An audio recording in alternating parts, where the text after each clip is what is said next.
Hello, my fellow becoming woman. Today is the 10th of November 2025. And in today's podcast episode, I am not just coming to connect with you on an audio call, but I decided that why not let's make it a video and connect more in person. So I have recently been on a journey where I connected with my priestess lineage, my priestess ancestors, my ancestral line, and I have found out that my priestess ancestor, my lineage, is the line of Enedwana. And I actually found her in Megan Waterson's The Divine Feminine Oracle card, which I have, and Enedwana is featured in it. That's the artwork of her. And it says that her intention is, I am one with my soul, and my soul is a legacy of love. I really love this image of her, and I want to share with you about Enedwana and what I found out about her. Like, first of all, the the initiation was really amazing because I didn't get the name straight away, right? That here I am with Enedwana. It was when I met her and she told me her name, who she was.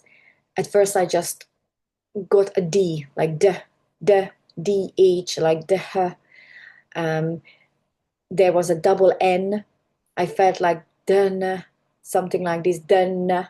So I thought maybe there is an A in it, Dana or Diana or something along the line.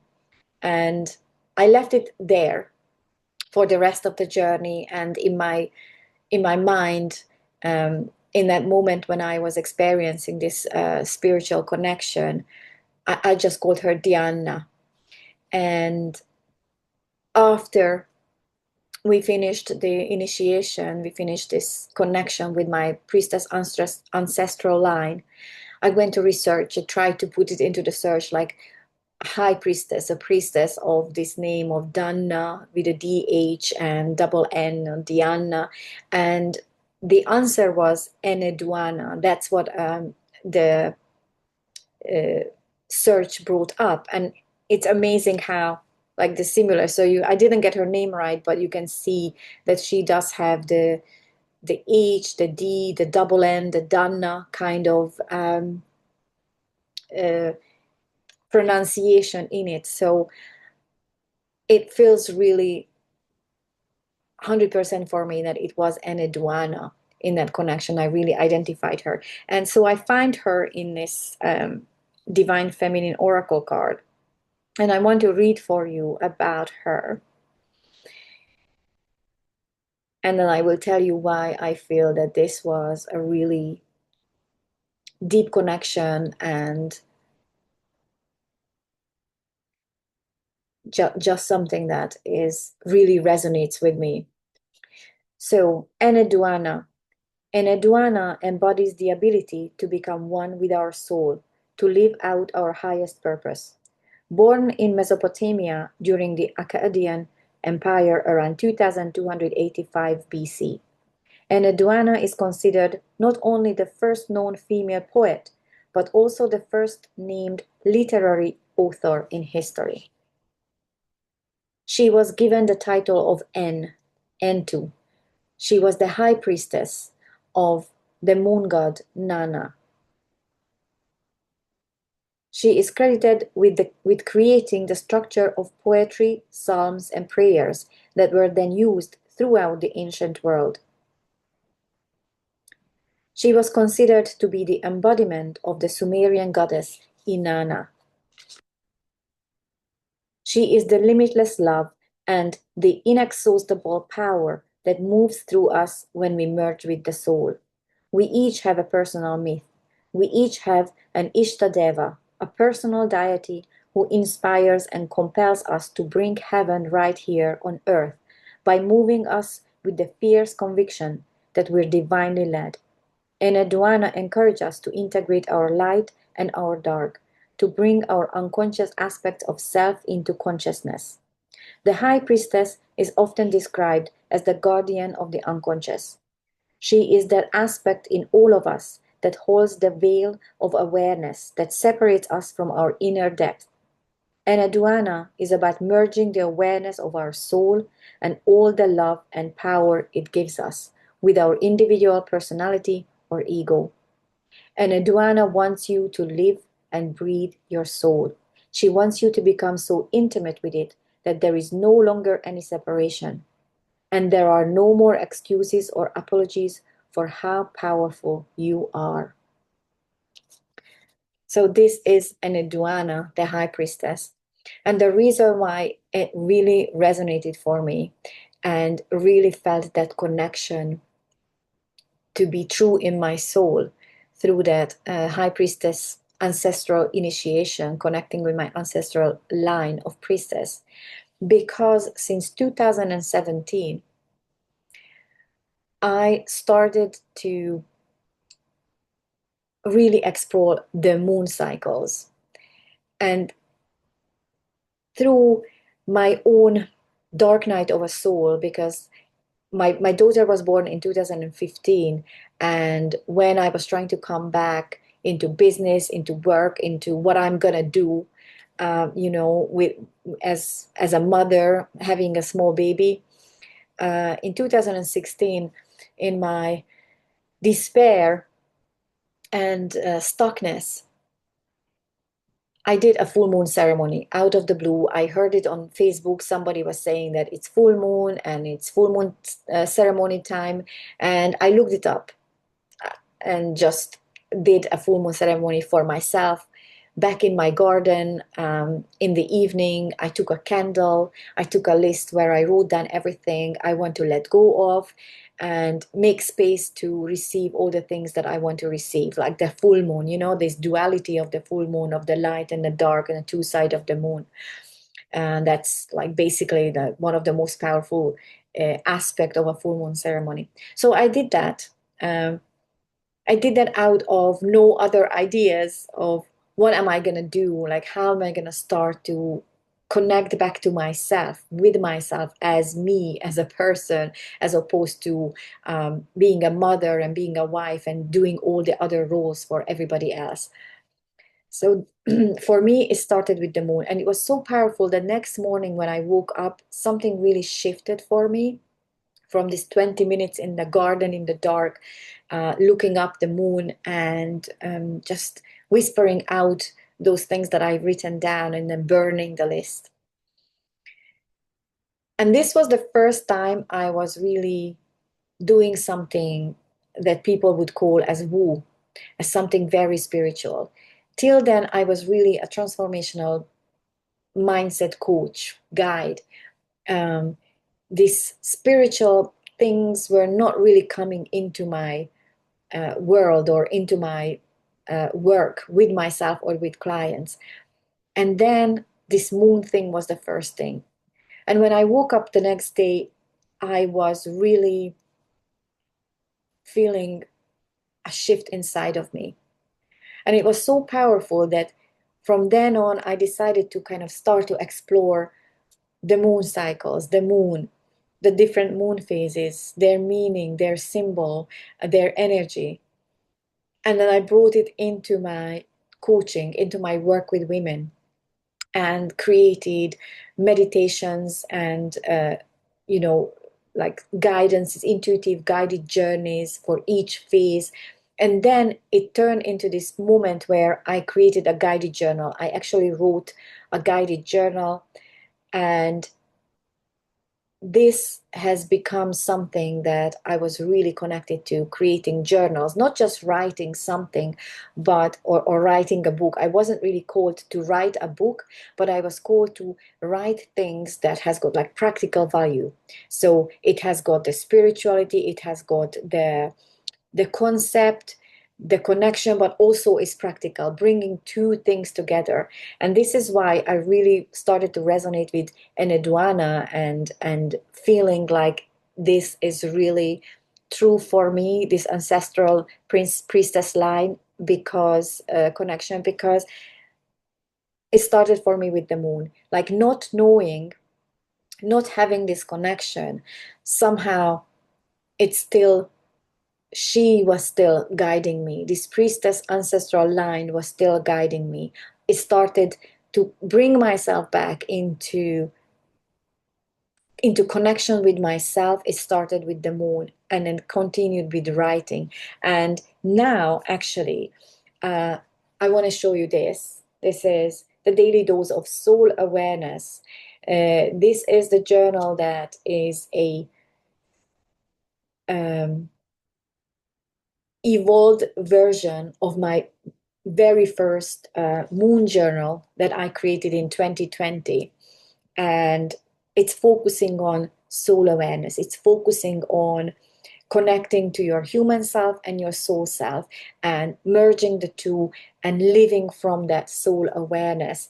And I have done this well before I have connected to my priestess lineage. And in hindsight, it feels even more powerful because if for me, for example, if I connected to this lineage now and then I say, okay, because this is my lineage, I'm going to start to do something about it, it wouldn't be as strong and powerful affirmation for myself that is so true that it is me. But because I already have this journey since 2016, 2017, where I started to connect to the moon. I started to do journals. I did the moon thing and I did the authoring thing, but not just in any way, but connecting all of those, connecting the two sides of things, connecting the writing, that spiritual aspect of exploring, but also not just telling a story, but make it practical, merging the spiritual with the practical, bringing the light and the dark, bringing the old and the new together. So there is this duality in my work that has started to really unfold. And I really do feel that since 2015, 16, since I started this new path after the birth of my daughter, I have been co-creating and I have been guided by this priestess ancestral line that I belong to, which is coming from Eneduana, this high priestess, this Sumerian Mesopotamian high priestess.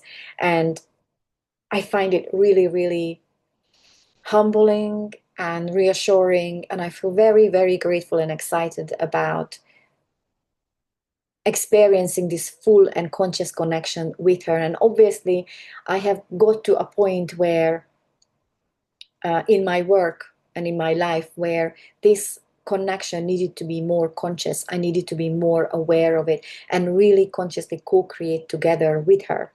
And I really do feel that this journal, the daily dose of self soul awareness, is that point where this has been really fully earthed and landed and channeled down and it's manifested and there is a new journey comes. And I really want to share with you about it. I mean, everything about this journal is conscious, even the cover of putting the hummingbirds on the cover. I wanted to infuse the essence, the energy of the hummingbirds with this journal because hummingbirds represents this energy of adaptability, flexibility, the magic of life, the sweetness of life. Hummingbirds are able to, you know, stand still in mid-air, in mid-flight. They can fly forward and backwards and sideways. And whilst they are working and they are flying and they are sipping the sweet nectars of flowers, the sweetness of life, where they are filling themselves with the sweetness of life, they are still flying in mid-air, reminding us that in our busyness, in the busyness of life, when we are moving forward, when we are motivated, we still need to remember to take care of us. We still need to remember to nourish ourselves. And we need to be able to be allowing ourselves this flexibility of changing directions, even suddenly, even unexpectedly. And they are these amazing reminders. And I wanted that to infuse the journal, infuse, because this journal, let me show you from the inside as well. So, daily dose of soul awareness, a daily ritual for the becoming woman, where self-awareness is your tool to ground and connect, leading you to soul awareness, the realm of your becoming.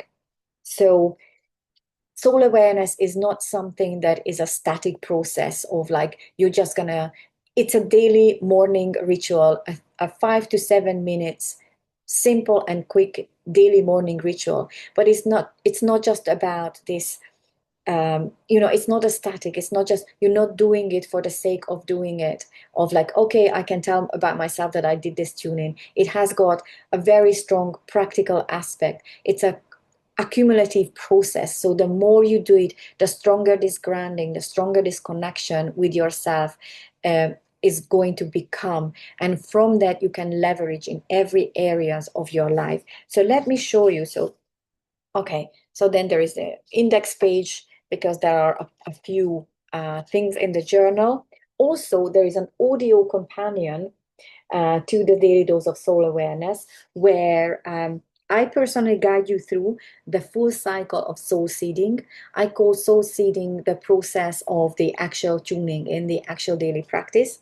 And also on the audio companion, you get a special audio bonus, a ground and connect meditation, which is also like a short meditation that you can do daily and really connect and ground within yourself.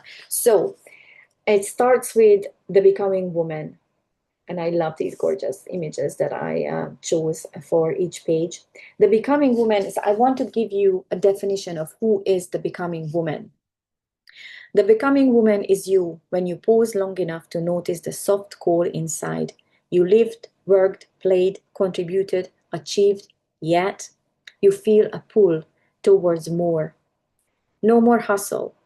Not more hustle, not more noise, but more truth, more wholeness, more life that feels like yours. You feel a yearning, not for something new to achieve, but for someone new to become. Not by abandoning your past, but by gathering its wisdom, its scars, and its beauty. You are done with living only by logic, rules, or expectations. You crave to weave intuition with intelligence, creativity with strategy, soul with ambition.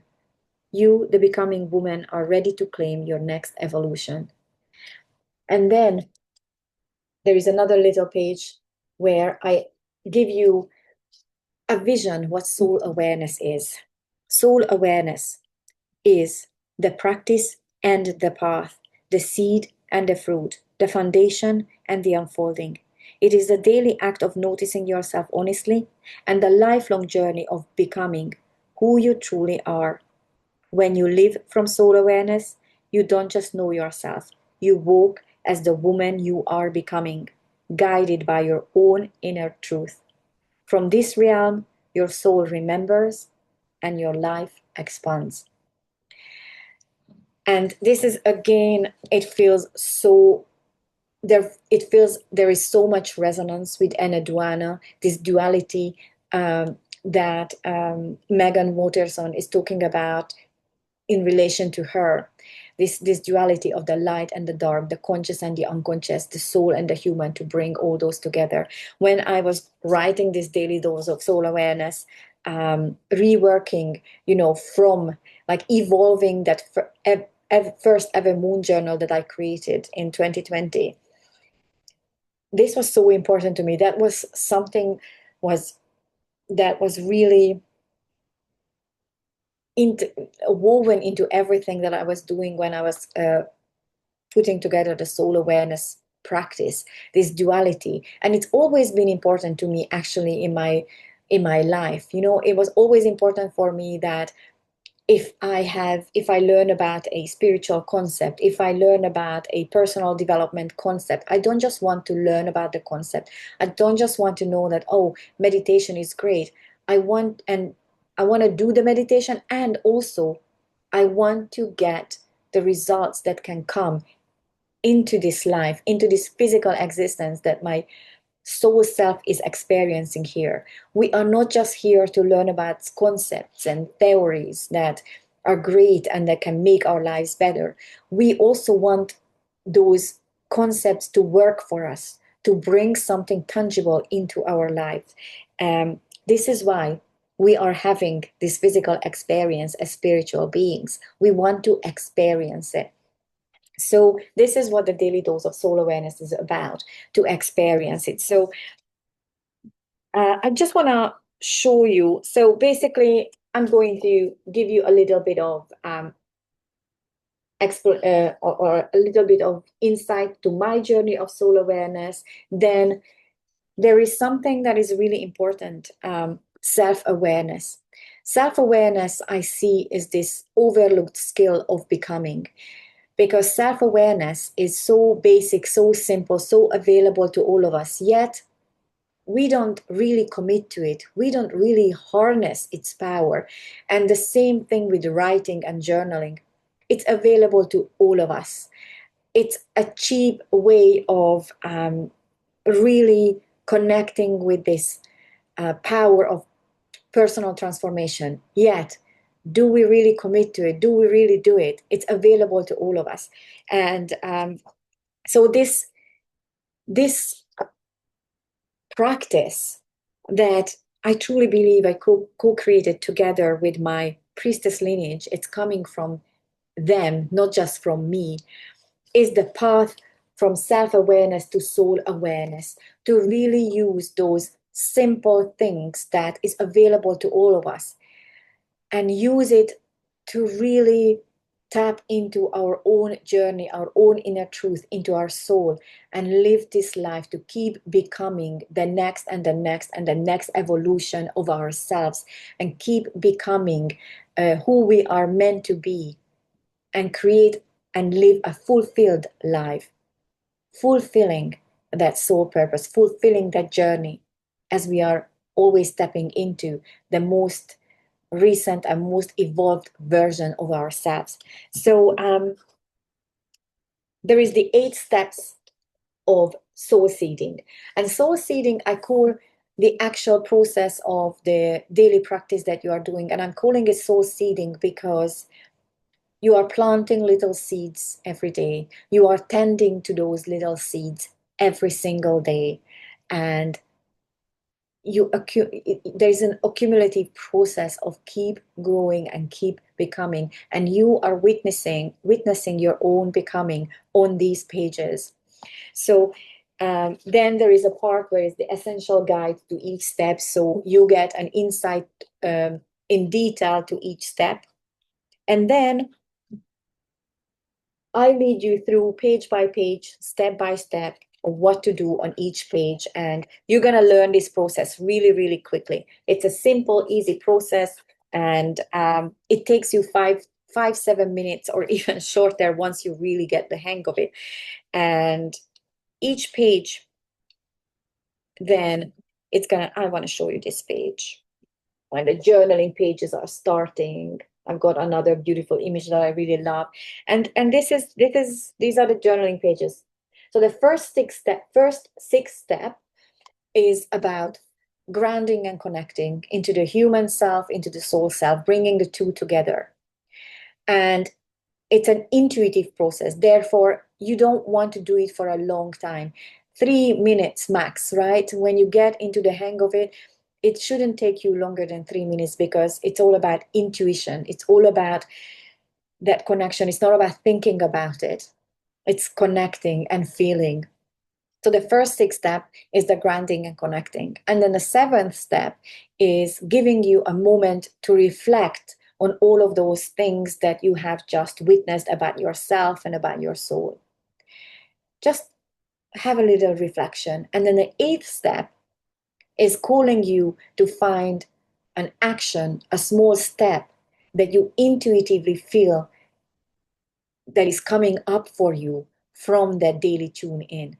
So really, not just connecting with your soul, but using that soul guidance every day, allowing your intuition to give you a direction every day, and then do that. And sometimes it's going to be a big step, sometimes it's going to be a small step, but there is always, you know, the journal is going to encourage you to always, always, always not just have the guidance, but then act upon it, because that is so integral. And then every fifth page, you've got a little bit more space, a space to kind of, if there is anything more to journal or write down, you've got some space to do it. And there is, I think it's altogether 90 pages. So you have 3 months worth of daily practice, which is a lot. If you really tune in, if you really commit and you really do it daily, amazing results are going to come out of it. And I guarantee that to you, because I have been doing this for years in different kind of ways. But this version that has come through me now, or came to me, has been co-created with my Priestess Lineage, is a really potent and powerful one. Obviously, it's not an accident, because when I first created my moon journal and first created these kind of steps, they were very, very similar. I had to practice them. I had to experience them. I had to hone on in them to really feel it. And this version is beyond powerful, beyond potent. So I know that it was absolutely, you know, needed, that I have now learned consciously and consciously connected to my priestess lineage, because I now am ready to consciously co-create and create this method even more and more and more powerful. But this, what is in this one is the foundations of it, the fundamental part of it. And there's so much to grow out of it in your life, in yourself, if you keep connecting your human self and your soul self, and let them merge, and you work from that in your life, and you live your life from that. This is the basis of it. And this is what Eneduana stood for and stands for. And that's what this lineage about. So I'm really excited to share it with you. You can find it on Amazon. If you would like to have a copy of the journal, amazon.com, amazon.co.uk, all the other European Amazons as well. Wherever you are in the world, you have access to this journal. And looking forward to connect with you and hear about your practice. Come and subscribe to the Becoming Woman here on Substack. You can have a free subscription to the membership, or the paid subscription to the membership. And I want to know how it goes for you. Let your soul guide you and live out your becoming, fulfill your journey of becoming in your life. It's an amazing journey, I'm sure, for all of us. I would love to know yours. Thank you for listening. Thank you for tuning in. See you next time. Much love, Diana.